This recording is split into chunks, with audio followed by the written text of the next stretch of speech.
Živjo, dobrodošli v kratkočasnicah. Danes bomo nadaljevali s učenjem risanja. Kaj bomo potrebovali? Isto kot zadnjič. Svinčnik, radirko, morda tudi šilček in prazen list. No, pa začnimo.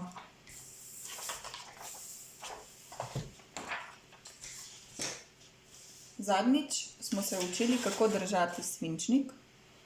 Učili smo se, da je bolje začeti stvari na lahko in da je najbolj pomembno pri risanju to, da smo sproščeni.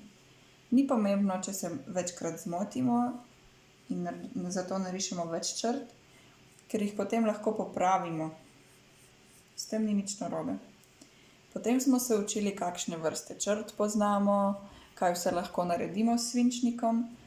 In na koncu smo začeli risati po opazovanju. Jaz sem narisala eno rožico. No, se pravi, rekli smo, da je najbolj pomembna sproščenost pri risanju. Poleg tega pa je pomembna še ena stvar. In sicer to je, da se dobro naučimo videti stvari. No, pa boste rekli, da saj gledati že znamo. Ja, gledati znamo, recimo. Ampak ko gre za risanje, se moramo naučiti videti preproste oblike v zakompliciranih stvareh. Najprej vam dam en primer. Mama nam speče torto. Najprej v model vlije testo, ga speče in potem ga postavi lepo na pladenj.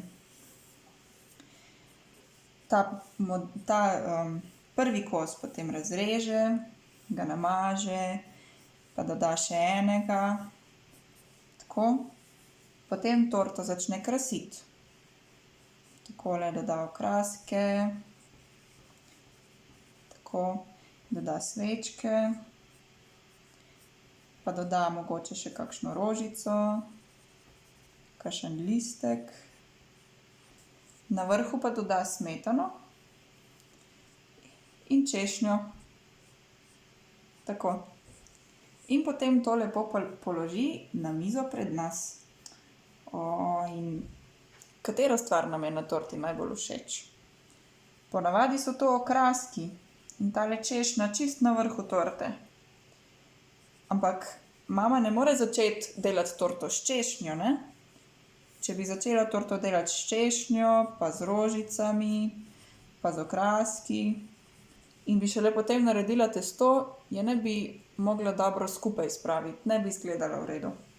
No in enako je tudi pri risanju. Mi se večkrat zmotimo, ko vzamemo list in recimo opazujemo en obraz, opazujemo človeka. In potem nam je najbolj všeč na človeku so nam njegove oči. Tako pa začnemo risati oko in potem oči so nam tako zelo všeč, zato ker imajo trepalnice lepe. Tako, pa potem se lotimo šarenice, pa to čisto natančno delamo. Ampak potem, recimo po enih 15 minutah, ko to rišemo, imamo uček čisto točno zrisano, obraza pa sploh še nimamo. To je isto, kot da bi začeli peči torto, pa bi najprej gor postavili češnjo, potem smetano in tako naprej. No, sicer, če hočeš, lahko tudi tako začenjaš.